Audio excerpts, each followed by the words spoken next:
Multi step marketing म्हणजे काय आणि त्याच्या एक्झॅक्टली अपोजिट असतं सिंगल स्टेप मार्केटिंग. सो दोघांमधला फरक आपण बघूया. सिंगल स्टेप मार्केटिंग, तुमची कन्स्ट्रक्शन कंपनी आहे, ओके, आणि तुम्हाला पेपरमध्ये ऍड दिलेली आहे तुम्ही, ठीक आहे.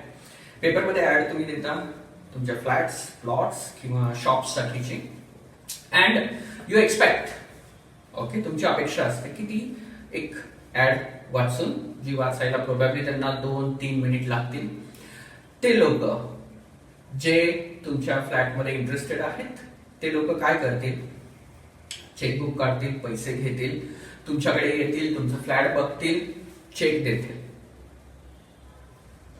Okay. This is called as single step marketing. की तुम्ही त्या एका ऍड मधून तुम्ही डायरेक्ट सेल करायला जातात. काय? 50 लाखाचा फ्लॅट